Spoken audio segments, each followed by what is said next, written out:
Today, we're covering a shocking case of police misconduct that nearly cost a 75-year-old man his life. What started as a simple call ended with an elderly man being brutally assaulted by police. Stay with us to learn how this went from bad to worse.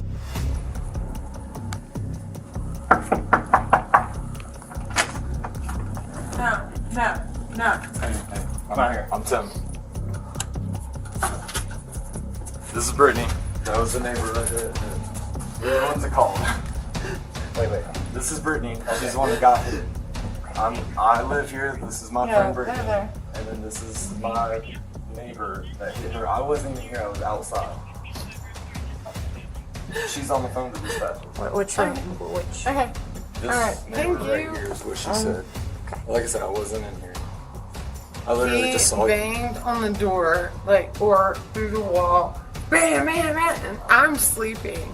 Shut the up. And so I came out and was like, what's going on? He wasn't here. Dog wasn't here. Okay, and then what's it And look so I like? came out and I was like, what's going on? Right to the mouth. Okay. Okay, now which room is he in? I don't know. Right there, possibly. Okay. What do you look like? He is an older man. I honestly don't know. When you get knocked the out, you don't really. We just moved into Westfield. Okay. When did this happen? 20 minutes, 15. I called. Not even. Yeah, not even. I called I walked in the door and He busted all of my nose, my mouth. All I want to do is hey, I was outside. what was disturbing you? And he was like, shut the fuck up! Boom. Was he white, black? He's Hispanic? white. Does he have hair? Yeah. Bald? Gray hair. yeah, gray hair. He's an older guy. He's about this tall. Okay. And that guy lives right there in that room, and that's where the wall would go. And he You've was seen him bang, before. bang, bang. That's what I've woke seen me him. up. We just moved in here yesterday. On May 30th, 2021, Idaho Springs officer Nicholas Hanning, along with officer Ellie Summers, knocked on the door of Michael Clark, a 75-year-old man. Despite Clark being calm and unarmed, the officers assaulted him. The situation escalated quickly due to their poor handling of the call. Instead of listening to Brittany, who was involved in the case, the officers ignored her account and acted with excessive emotion. But I saw him last night or the night before. Okay.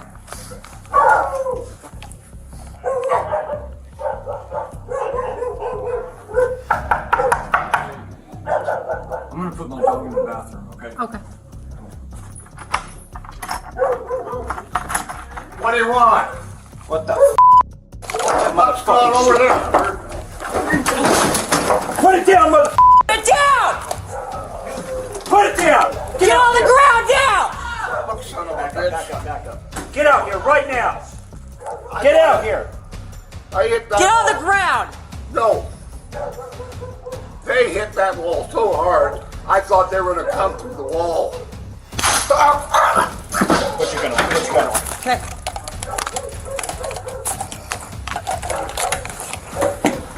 Party's unconscious. Feeling frightened and threatened, Michael Clark, in a panic, grabbed a small knife to defend himself. But even after he put the knife down, the officers ignored his words and continued to brutalize him without any valid reason.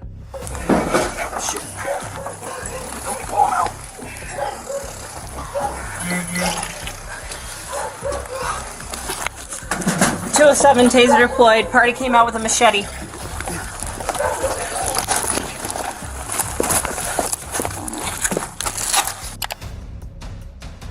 Okay.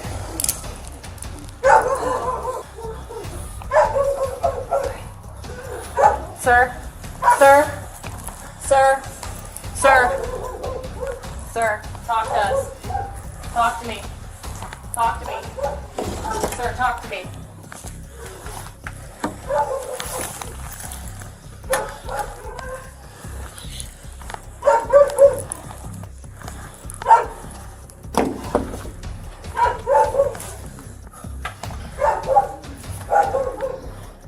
Sir.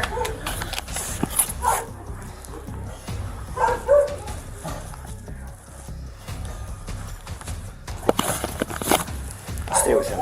I got him. He's breathing, he's fine. Making matters worse, the officers took the knife from Clark's room and placed it in the hallway, trying to frame him. This deliberate act shows how far they went to cover up their abuse of power. Looks like a freaking... Where did you find that? Did you have to hunt for it? It was laying right there on the ground when I walked in. Alright. I did not get that down. Not arguing with you. I did not get that down. Alright. We're gonna sit up. I did not get that down. I'm gonna go down with you. It was on. You want him out of top cuffs up there. up here? Okay. Did you go in my apartment and look for weapons? Mr. Clark, you're gonna sit up here. Did you look for my apartment and look for weapons? We don't need... They don't need to look out in the apartment. It was here in the hallway. How did you get in the hallway? What do you want? What the Put that What's going motherfucking over shit there, down. sir? Put it down, mother. Down! Put it down! Get Get out on the here! ground, down! What son of a Back up, bitch? back up, back up. Get out here right now! Get out here! I hit that Get on the wall. ground! No. They hit that wall so hard, I thought they were going to come through the wall. Stop! Put your gun away, put your gun away. Absolutely false. Alright. Okay. We're gonna stand you up. We're gonna sit you on the pram. Since you were out, since you're unconscious, we're gonna take you down to the ambulance and evaluate you. Okay? I did not come after nobody. Okay. You're dealing with me now. We're gonna go down to the ambulance so I can I evaluate was just in bed. Alright, we're gonna stand up on the count of 3. Ready? 1, 2, 3, stand up. I attacked nobody. We're gonna sit on the pram. I was just laying in bed. Alright, sit back. I did nothing. Sit Does this back. look familiar? I messed up on top there. Just sit. I did not. Even after Clark regained consciousness, the police continued to accuse him and disregarded everything he said. Their actions were nothing short of appalling. How can this happen to an innocent elderly man? Alright, sit back. I did nothing. Sit Does this back. look familiar? I messed up on top there. Just sit. I did not come at anybody. Sit down. Swing your legs up. Swing your legs up. Sir, swing your legs up. Alright, feet please. Go into restraints. Okay. The real tragedy here is that if the police had investigated Brittany's background instead of targeting Michael, they would have uncovered that she was charged with attempted murder, fraud, lying to police, and domestic assault. The entire situation spiraled into disaster for Clark, who was already dealing with the effects of a stroke. In the end, Officer Nicholas Hanning was sentenced to 2 years of supervised release and 150 hours of community service by Clear Creek District Court Judge Cynthia Jones, who condemned his actions as a betrayal of public trust. This case highlights the devastating consequences of police misconduct and the lasting damage it can cause. In today's episode, we'll dive into the shocking arrest of a Popka police officer, Sarah Amuni, an off-duty officer caught driving under the influence. This case raises questions about responsibility, integrity, and the damage that can occur when authority figures break the law. Stay tuned for the full story. One person that was flagging me down for this accident, who's saying she's law enforcement and she appears intoxicated. But as I was driving past, she was up against this SUV, and the officer, I don't know if she could be armed. If you guys are good to go, if you want to, whatever you want to do. Officer Sarah Amuni was involved in an accident while driving under the influence. Instead of taking responsibility, she aggressively asserted her police status to the other person involved in the crash, escalating the situation. Hey, excuse me? Honestly, like, idiots did lock the door, but whatever. No, no one expects someone to do it. I need you to hit my car right now. Don't come at me, ma'am. Nothing. I would ask you. Nothing. I would ask I'm you. a cop. That's a driver's side? This right here. Yeah, right here. I would ask you to Okay. step away from my And I'm vehicle. gonna ask you to let's be. I just didn't know if she had a freaking gun, and I was Yeah, like no, you're good. freaking out a lot. Hit my car, Ma'am, sir. please, Sir. please back away from my vehicle. Sir. I do not want this to escalate. It's escalating. My car's right there. I'm a cop. Came at me. Hit my car, bro. Let's I get out need of to. the car. No, I need to. Please make away. If you want to get a Did cop, she, right there, did she touch you? Yeah, I mean, she's pushing me, and that's why I was like, Okay, so I'm she just, did like, touch, out of- she did touch you and push you? Yes. Okay. And I'm just like out at this point. I'm like, Please move away from it. Do you have any weapons on you? but there was. He's just being an. Oh, okay. I got you. And I'm fine with like he literally just hit me right here. Okay. So as far as her giving me a ticket, Uh-huh. I'm a law enforcement officer. Okay. So he literally ran into me as I was coming off, like driving here. He Okay. hit me. I feel you.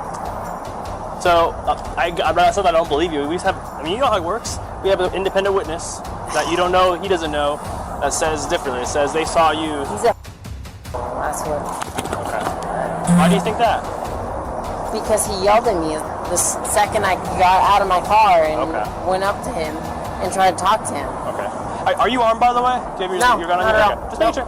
No. Is there one in your car? Nope. When her supervisor arrived and asked what happened, Sarah didn't hold back. She cursed at the victim and made weak excuses to defend herself. Despite clear video evidence showing what happened, she tried to use her position as an officer to escape responsibility. This kind of behavior highlights how critical it is for those in authority to act with integrity. During the investigation, the supervisor realized Sarah was intoxicated. Her unclear statements and erratic behavior confirmed she had been drinking, making it even more likely she'd be arrested for driving under the influence.